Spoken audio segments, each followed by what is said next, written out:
आज हम class 7th का एन एलियन हैंड का chapter number 5 Golu grows a nose पढ़ेंगे। तो चलिए चैप्टर को स्टार्ट करते हैं।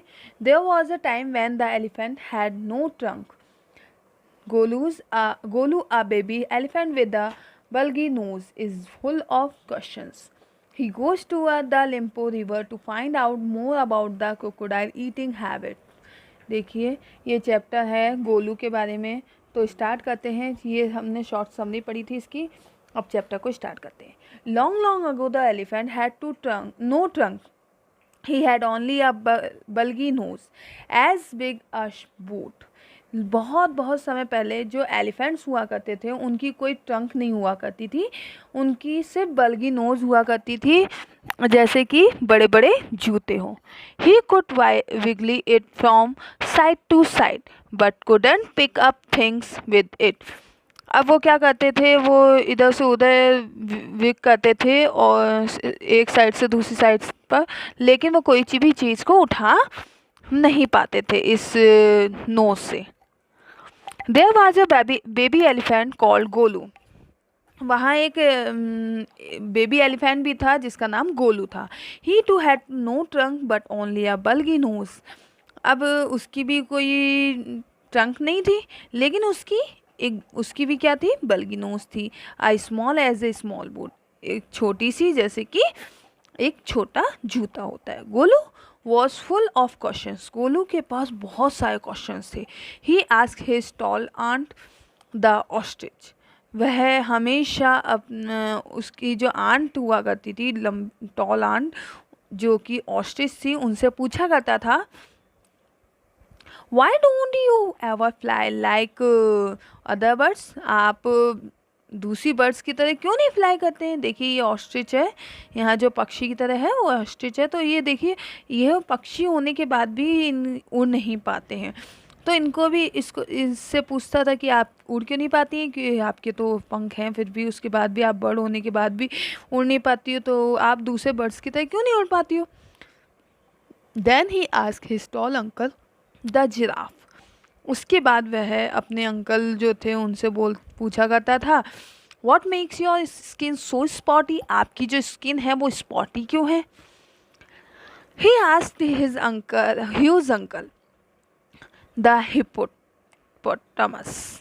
और वह अपने जो ह्यूज अंकल, बड़े से विशाल अंकल थे, उनसे हिप्पोटामस से पूछा करता था, why are your eyes always so red. आपकी आइज हमेशा लाल क्यों रहती है. He asked his hairy uncle the baboon. वह हमेशा उनके जो हैरी अंकल थे बैबून, उनसे पूछा करता था, why do melons taste like melons. कि हमेशा मेलन्स का टेस्ट हमेशा मेलन की तरह ही क्यों होता है. जो ये होते हैं ना गर्मी के जितने भी फ्रूट्स वगैरह होते हैं पानी से रिलेटेड, जैसे वाटरमेलन हुआ है, इस टाइप के. तो ये उनके से पूछता था कि इनका हमेशा मेलन ही क्यों होता है, इनका टेस्ट. तो जितने भी मेलन हैं उनका टेस्ट मेलन की तरह क्यों होता है. The ostrich, the giraffe, the hippopotamus and the baboon had no answer to Golu's question. इन जो ऑस्ट्रिच थे, जिराफ थे, हिप्पोपोटामस थे, बाबून थे, इनके पास कोई भी आंसर गोलू के क्वेश्चंस के आंसर नहीं हुआ करते. Golu is a naughty baby. Golu कैसा था, एक naughty. Golu is a naughty baby. Golu एक नॉटी बेबी है, वे कहते थे. He asked such difficult questions. वह सच में बहुत ही डिफ़िकल्ट क्वेश्चंस पूछता है. One day, Golu met the Maina bird sitting in the middle of a bush, and he asked her, "What does the crocodile have for dinner?" एक दिन क्या हुआ कि गोलू मैना जो बर्ड होती है उससे मिलता है, जो कि बीच में बैठी होती है, मिडिल में बैठी होती है, और उससे वह क्वेश्चन पूछता है कि आप ने कभी, क्या आप जानते हैं कि क्रोकोडाइल का डिनर क्या है. अब इसके बाद में the myna said, go to the banks of the great grassy Limpopo river and find out. मैना कहती है कि एक काम करो तुम, जो ग्रासी लिम्पोपो रिवर है वहाँ उसके किनारे जाओ, जो तो वहाँ और वहाँ जाकर तुम फाइंड करो, खोजो कि क्या क्या खाते हैं क्या नहीं खाते हैं। ठीक है, क्योंकि उसके पास उसका आंसर्स, वो क्वेश्चंस पूछता रहता है, इसलिए उसने सीधा सा आंसर दे दिया कि तुम लिम्पोपो रिवर जाओ, वहाँ पे तुम्हें मिलेगा तो उनसे पूछ लेना। गोलू वेंट होम, गोलू अपने घर जाता है। ही टुक 100 शुगर केन्स, वो 100 शुगर केन्स खा जाता है। 50 डजन बनानास 50 डजन बनाना खा जाता है एंड 25 मेलन्स खा लेता है। Then he said to his family, उसके बाद वो कहता है अपनी फैमिली से, good bye, I am going to the great grassy Limpopo river, मैं कहाँ जा रहा हूँ, ग्रासी लिम्पोपो रिवर पर जा रहा हूँ। I will find out what the crocodile has for dinner, हाँ मैं फाइंड आउट करूँगा कि क्रोकोडाइल डिनर में क्या खाते हैं। He had never seen a crocodile and didn't know what one look like, और इसने क्या होता है, जो एलिफेंट होता है उसने कभी भी, बेबी एलिफेंट ने कभी भी क्रोकोडाइल को नहीं देखा होता है, तो वो नहीं जानता कि वो कैसा दिखता है। He met a panther and ask him, have you ever seen a crocodile, सबसे पहले वो किससे मिलता है, पैंथर से। पैंथर से कहता है कि क्या तुम, पूछता है क्या तुमने कभी पहले क्रोकोडाइल को देखा है। What does he look like, वह कैसा दिखता है। What does he have for dinner, उसका डिनर क्या है। इसके बाद देखिए, the panther uncoiled himself from the branch of a tree but said nothing, अब जो पैंथर होता है वो अपने आप को अनकॉइल करता है। अनकॉइल्ड मीन्स जैसे कॉइल किया हुआ घुमा के रखते हैं ना वो ब्रांचेस से, तो वो अनकॉइल करता है, मतलब कि अपने आप को सीधा करता है खुद को। From the branch of a tree, tree से, जो ट्री की ब्रांच होती है उससे अपने आप को अनकॉइल करता है। बट सेड नथिंग, लेकिन कहता कुछ भी नहीं है। Golu politely help him to coil around the branch again and said good bye to him, Golu politely उससे हेल्प लेता है टू कॉइल, और फिर वो क्या करता है, around the branch again and said good bye to him, और फिर वो वापस से अपने आप को क्या कर लेता है, ब्रांच से कॉइल कर लेता है, कौन, पैंथर, और उससे फिर वो गोलू जो होता है वो पोलाइटली उससे गुड बाय करके वापस से चल देता है। Golu meet the crocodile face to face. He gets the panther's help when he needs its most. Golu grew a long and useful nose. चलिए स्टार्ट करते हैं। इसके बाद वो समरी हमने पढ़ ली। Golu moved on eating sugar cane, banana and melons, Golu वापस मूव करता है और ईटिंग शुगर कैन, वो शुगर कैन खाता है, बनाना खाता है और मेलन भी वापस खाता है। After a few days he reach the very edge of the great grassy Limpopo river, कुछ दिनों में ही के बाद ही वो क्या करता है कि ग्रासी लिम्पोपो रिवर पर पहुंच जाता है। On the bank of the river he saw a log of would, जो रिवर के किनारे क्या होता है वो देखता है एक लकड़ी का, जो लकड़ी का गट्ठा टाइप का होता है ना, वो तो एक लकड़ी का जो पट्टा टाइप में होता है, हाँ उसे कहते हैं log of would.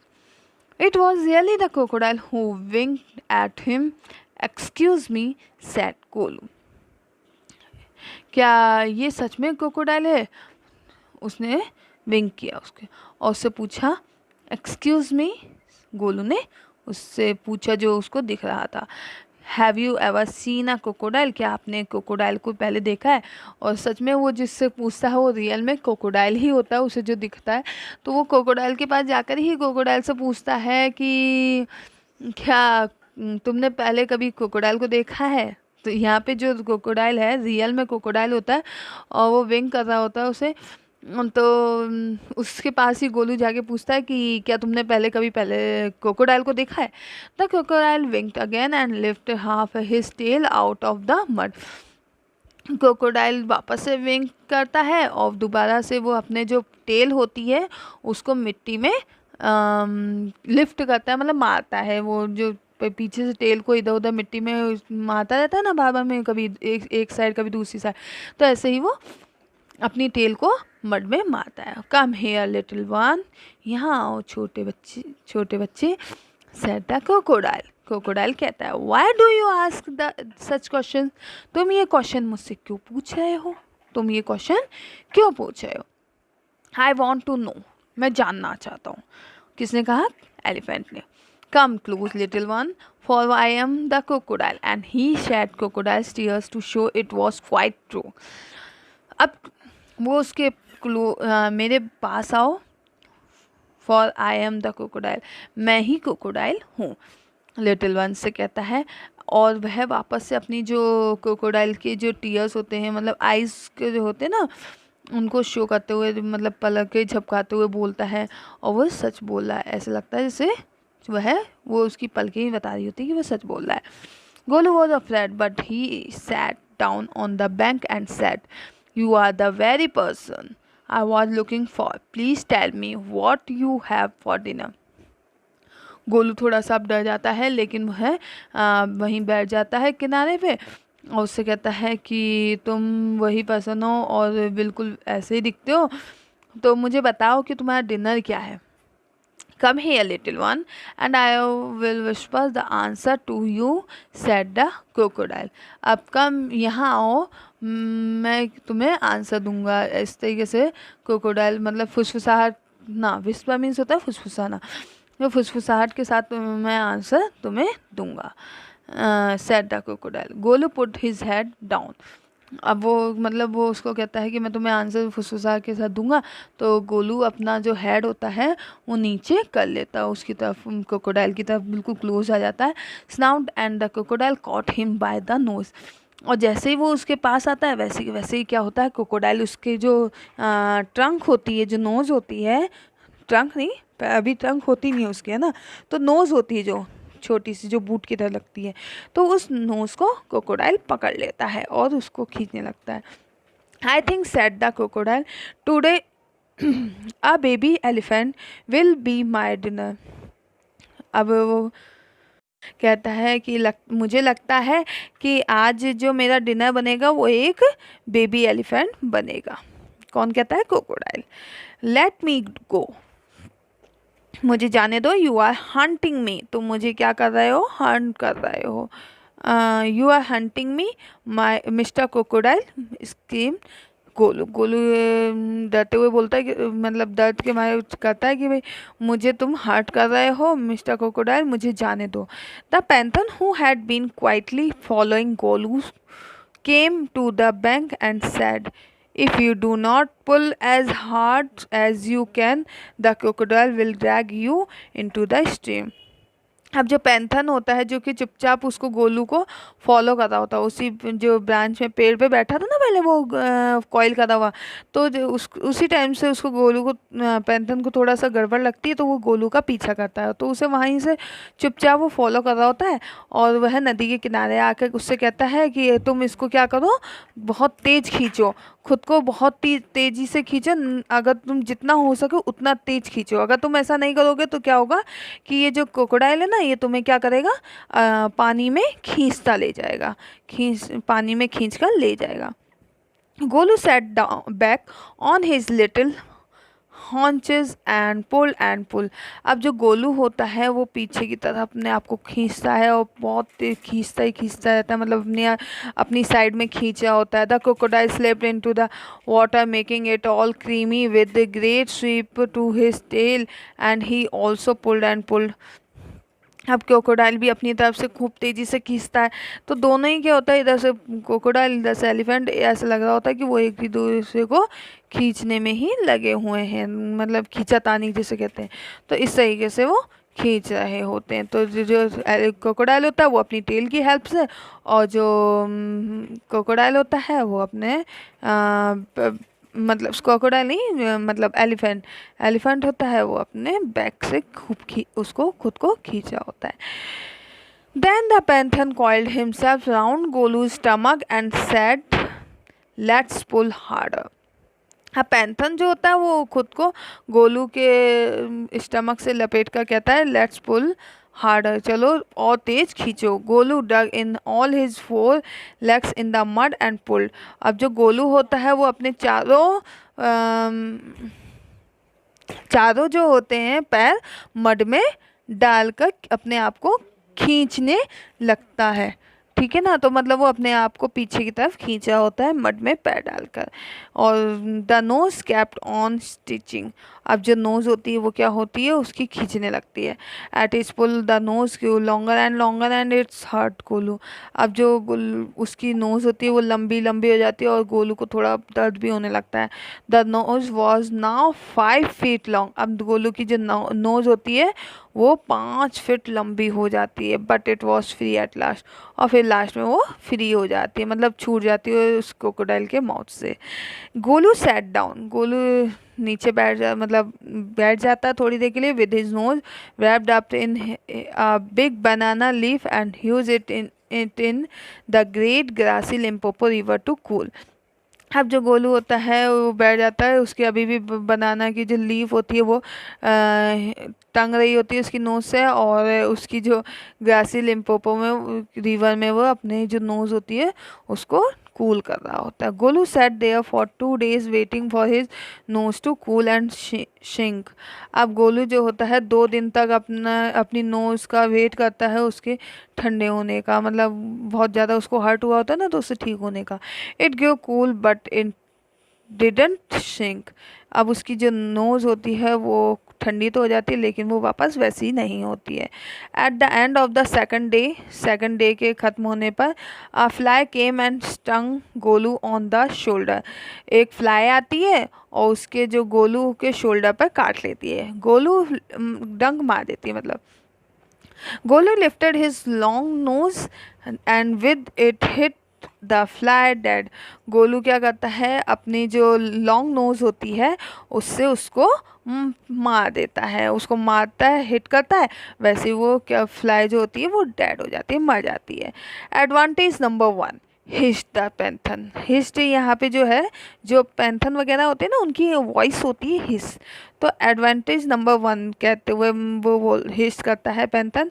You couldn't have done it with a small nose, try and eat a little now, तो वो पहला एडवांटेज बताता है कि तुम क्या कर सकते हो, अब पहले स्मॉल नोज से तुम ऐसा नहीं कर सकते थे लेकिन तुमने try and eat a little now, क्योंकि ये तुम इसकी कोशिश नहीं कर सकते थे क्योंकि ये बहुत छोटी थी, है ना। अब तुमने अपनी बड़ी नोज से क्या करा है, इसको मार भी दिया है। Golu put out his trunk and plugged a large bundle of grass, he dusted it again his fall legs and stuffed it into his mouth, अब जो गोलू था उसने क्या करा, अपनी लार्ज ट्रंक से जो ग्रास में जितने भी लार्ज बंडल थे, है ना, उनको कर दिया, मतलब कि वेट वेट वेट वेट, तो वो बताता है कि जो ये जो तो ये जो बंडल था ना इसका क्या कहते हैं ग्रास में, उसको क्या करा उसने उसकी माउथ में डाल लिया, मतलब कि जो चीज़ें खाने वाने के लिए होती हैं उसको अपने माउथ में उसके माउथ में स्टफ कर लिया। एडवांटेज नंबर 2, तो हिज द पैंथन, पैंथन ने कहा तुम ये पहले स्मॉल नोज से नहीं कर सकते थे लेकिन अब ये क्या है, the think the sun is too hot now, don't you think the sun is, अब तुम्हें नहीं लगता कि सन जो है वो अब बहुत ज़्यादा हॉट होने लगा है। Golu scooped up some mud from the bank and slapped it on his head, अब जो गोलू होता है वो मिट्टी को अपने ऊपर अपने उसके हेड पर स्लैप करने लगता है अपनी टंग से। तो advantage number 3, his the panther, panther कहता है advantage number 3, you couldn't have done it with small nose, तुम ये तीसरा जो काम है अपनी छोटी स्मॉल नोज से नहीं कर सकते थे, अपनी स्मॉल नोज से नहीं कर सकते थे। Thank you mister python said Golu gratefully, I will remember all this and now I will go back to my family. Thank you, फिर वो जो गोलू होता है वो मिस्टर पैंथन से कहता है थैंक यू मिस्टर पैंथन, और मुझे ये सब हमेशा याद रहेगा, और अब हमें कहाँ चलना चाहिए, मुझे अब बैक टू माय फैमिली, अपने घर में फैमिली के पास चले जाना चाहिए। तो इस तरीके से ये स्टोरी ख़त्म होती है। ये क्वेश्चन आंसर जो आपके सामने हैं 10 क्वेश्चन आंसर, वो 10 क्वेश्चन आंसर आपको कॉपी में करने हैं। ओके बच्चों, stay home, stay safe, bye.